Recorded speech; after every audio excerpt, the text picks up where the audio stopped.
neex mënatuma ko def. insécurité au Sénégal da nga koy sentir aux États-Unis da nga koy sentir. mais ñu ngi may menacé ba biir États-Unis dañ may menacé mais xam naa ni je suis mieux protégée aux États-Unis j'ai pas besoin de garde-corps parce que foofu su ma bu ñu jegee sama kër loi may na ma rey leen ku jege sama kër ku jóge fa nga jóge ba dugg sama zone sama ground man am naa droit ma wàccee la donc foofu am naa loi protection boobu. am naa beneen protection mooy bu ma gisee lu ma jaaxal su ma woowee 911 balaa mu mat 5 minutes sama kër ñu encercler ko zone boobu yëpp hélicoptère yi di ko wër loo waaye doon def di nga defe naa ni di nga dem tëddi ay atu kaso mais fii comme mobilité bi peut-être c'est pas aussi rapide bu dara xewee bu doon damaa dox man kese buñ ma attaqué balaa ma woo police ba bala ñuy ñëw lu nekk xaj na ci looloo tax ma am ay garde-corps et ça ne me plaît pas. te loolu première fois de ma vie may dox façon bi c'est parce que Ousmane Sonko nous a mis dans un état de psychose un état de terreur c'est des terroristes le mot terrorisme veut dire ngay utiliser la peur pour contraindre nit mu am attitude boo xam ne bokkul ak moom li mu tànn wala bu tëddee par exemple xelam bañ a dal le fait que par exemple maître El Hadji Diouf avocat wu Adji Sarr ak njabootam tey ñu dund loo xam ni tey bu ñu tëddee ñu ngi xalaat ni éventuellement est-ce que Ousmane Sonko du récidiver ay militants Ousmane Sonko du ñu récidiver ñëw di jéem a taal seen kër wala di attenter à leur vie loolu mosut a am te nag may fàttali suñu autorités yi que Ousmane Sonko mu ngi bénéficier d'un régime de faveur boo xam ni ça peut être préjudiciable demain li nga xam ni moom la ñuy woote mooy l'égalité de tous les citoyens devant la loi parce que bu fekkee donc da nga jàpp ne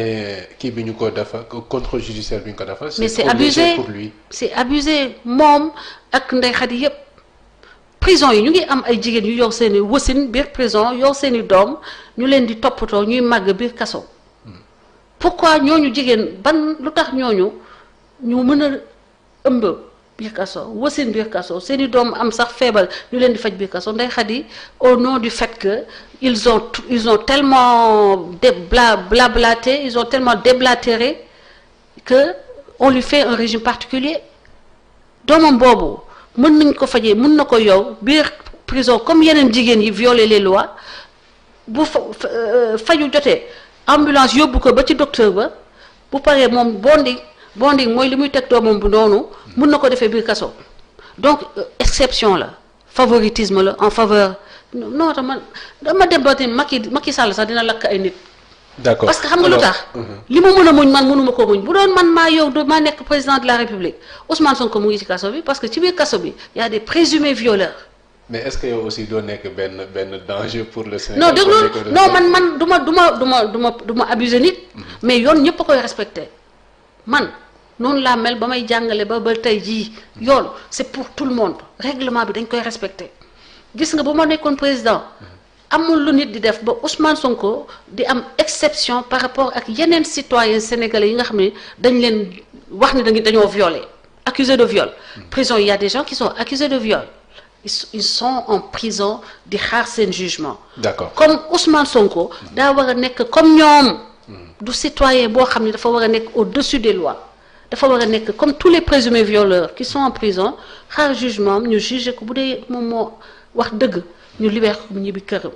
waaye présumé violeur ñu bàyyi ko muy lambar yi fu ne mu dem fa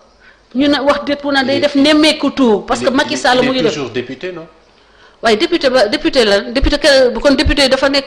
demi-dieu wala dafa nekk au-dessus des lois le député doit donner moom ci ki nga xam ne dañ la jox ndombal tànk boo salfaañee ak yelleef doomu aadama yow la ñu war a gën a daan pour dissuader ñeneen ñi am doole ñuy utiliser seen pouvoir pour di néewal doole jigéen wala di néewal doole un citoyen lambda. D'accord alors temps bi jeex na on me signale que temps bi jeex na mais bëggoon naa quand même Abdourahmane bu fekkee permettre nañu ko ñu aborder sa relation ak Ndella Madior Diouf yéen dafa mel ni comme ni Sonko ak Adji Sarr lëmbee woon Sénégal yéen aussi ci côté bi. yéen bu ma ci boole. non yàq sëñ bi wuyu ma aw ma jotam. man damaa ñëw ma dégg ma ñëw Sénégal di def sama communication. yow gis nga journaux yëpp di ma xëccoo. ma nekk au top de l'actualité. comme politicienne la kenn invité wu ko kenn faale wu ko mu ne kii nag daal langaamu ci moom yow fan nga gisee nit koo xam ne maanaam jaan romb ba pare nga topp ci gannaaw di dóor loolu la nekk di def parce que man wax dëgg yàlla aw ma jotam aw ma jotu man âge bi ma toll toog di teesante ci télé yi di wax ko xamante ngeen. xamuma ko ci réseaux sociaux laa ko xamee wax nañu téléphone peut-être buñ ko compté bu bëri bëri ay 5 fois 3 à 4 fois. mais est-ce que du ngeen arrêté ni ngeen di def. yow waaye dama lan laa def da nga maa dégg may live di ko wax. bu waxee nga tontu sax. fan laa tontu gis nga ma tontu ko tontuwuma ko. tontuwuma ko xam nga man su may tontu damay ubbi sama Facebook. Télésphore toog wax dëgg yàlla aw ma jot boobu gis nga man kay aw ma jot boobu. sa mbokk jigéen la loo koy dénk tey balaa ñuy yëkki jotaay bi. na góorgóorlu rek na góorgóorlu bàyyi naa ko ak yàlla. na góorgóorlu dégg doo ko baal bu fekkee am na lu leen boole. dama ne xam nga mën nga nax nit mën na nax nit ñi waaye kenn du nax yàlla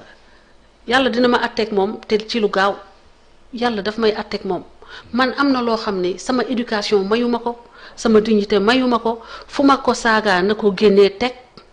te mu xool moom 2 heures de temps ya mu def sénégalais yi la yàpp parce que nga toog 2 heures de temps di def nit ay injures publiques 2 heures de temps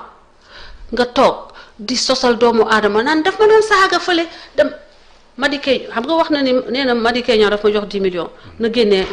Madické Niang laaj leen ko Madické Niang mu ngi ci dëkk bi ndax mës naa jokkalanteeg man xaalis nga toog di sosal nit ki pendant 2 heures de temps nit ki bañ a wax ci yow benn mot la benn phrase laa wax de moom dafa toog 2 heures de temps injure publique di dugal ay nit ñu may saaga moom muy wax xam nga journaliste ni yow moo ma laaj bu du woon loolu aw ma jotam ba ma journal bi la dama ne kooku aw ma jotam na góorgóorlu waaw sangu bi ma ne ko na góorgóorlu dem di jéem di sangu mais est-ce que loolu aussi jekk na wax ko publiquement même bu fekkee ne nee nga bokk leen ay valeur bokk leen yoon yi ngeen di topp waaye yow tamit dem sangu dem nay sangu sangu boobu sëñ bi na ngay sangu loolu jag na jooy oui sangu boobu c'est bokkul ak sangu bu ordinaire aussi Hélène dama ne doomu aadama da nga war di sangu set foo toog di xeeñ lu neex jigéen surtout foo romb nag bàyyi fa sa trace di xeeñ lu neex loolu rek laa wax man léegi nag bu ko nakaree xanaa rek ñu jéem ko wutal ndox ak saabu chaque matin ñu wutal ko garde bu koy surveiller. annoncé na plainte contre yow. rien vraiment Sénégal bi ñu nekk amul 2 types de citoyens te loolu lay xeex ci Ousmane Sonko ak Adji Sarr comme moom moo nekk moom mooy chefu Sénégal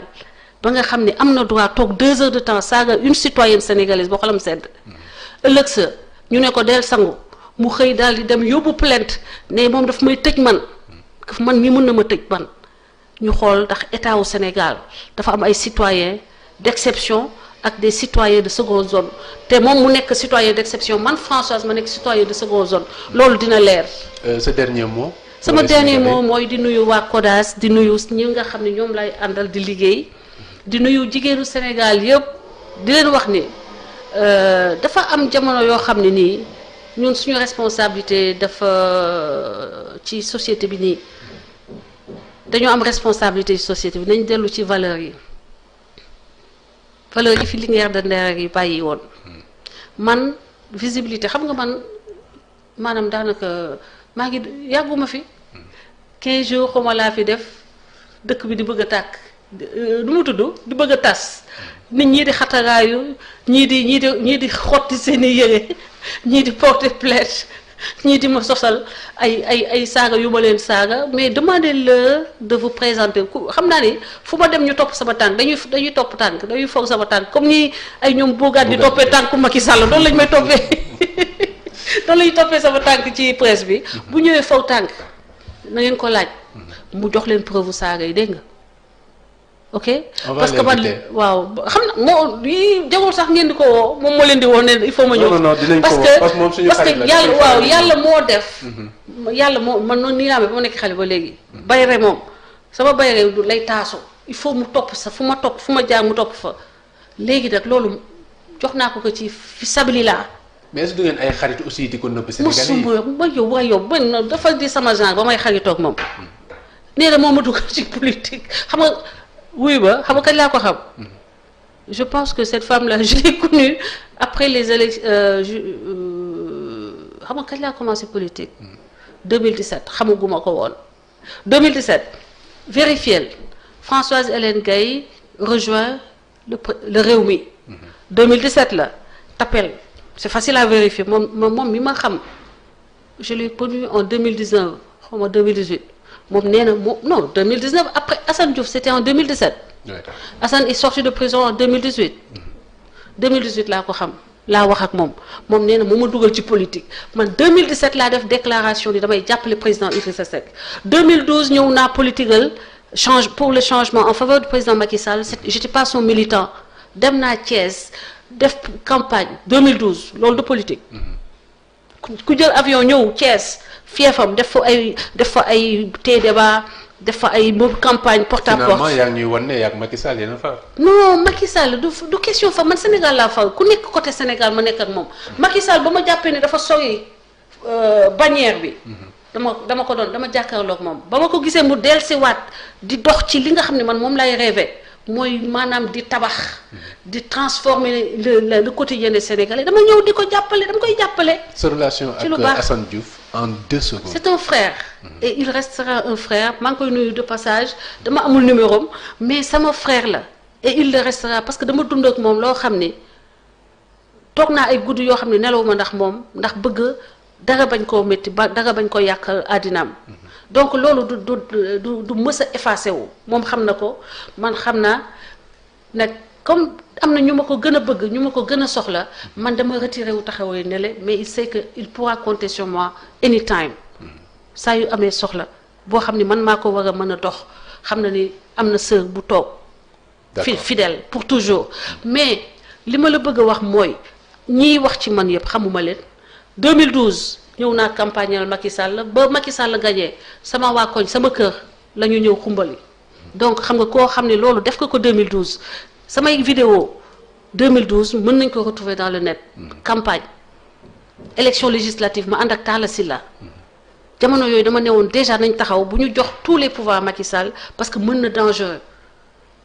booba xamuma soxna si dama ko doon seen rek muy wax ay waxi ku daanu saret ci télé bi donc nag wax dëgg yàlla buy wut poulain koo xam ne moom moo ko nuñ koy waxee sax koo xam ne moom moo ko dugal ci làggu politique na dem làmbi feneen man du ma leetar bu ndaw xëjuma ci pos ba moom koo xam ne attanul boppam ne man moom moo sponsorisé impossible. D'accord. Et les faits sont là, vous pouvez les vérifier. Tout à fait. Tapez les Françoise Hélène Gaye rejoint le Rewmi, c'était en 2017. Moom 2018 laa njëkk a wax ak moom te vraiment c'est une relation très éphémère. Très très très éphémère. C'est-à-dire c'est même pas une relation véritablement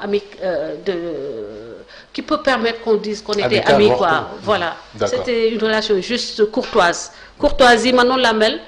ku ma jege bon je suis très courtoise très polie très affable maintenant c'est quand tu essaies de marcher sur mes pieds que tu vois un autre visage et c'est malheureusement le visage que les gens aiment voir parce que ñoom ñoo lay provoquer après ils jouent les victimes mais allez lire sur sa page 2 heures de temps où elle m'a insulté de tous les noms d'oiseaux j'ai juste dit qu'elle apprenne à aller prendre sa douche nay sangu déjà mu bëgg a tukkil àddina ci nay sangu yow bu ma la waxee dama del sangu où est le problème lu tax nga ciy mel mais relation yi ak Kadhafi et tout ça mais on aura mais moom moo ko wax Kadhafi moom moo ko wax dañ ko tapel internet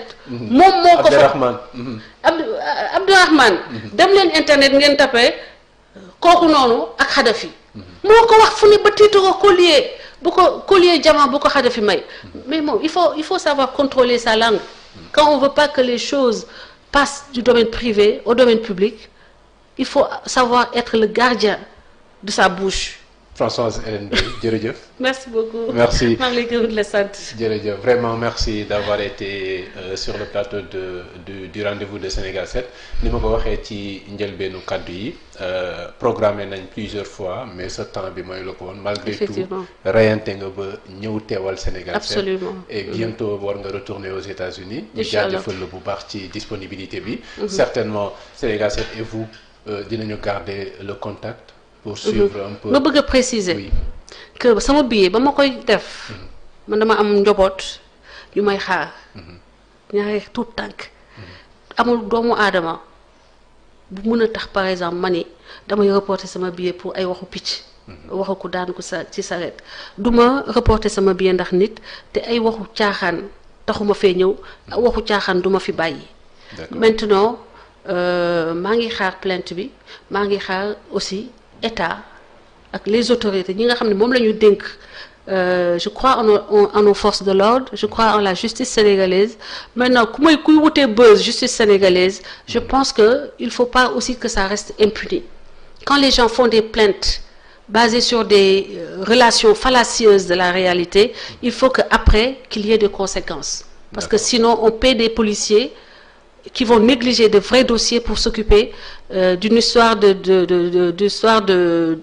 ménopausée en quête de reconnaissance quoi. yaa ngi revenir encore ci sa. Voilà alors ñu jaajëfal la bu baax.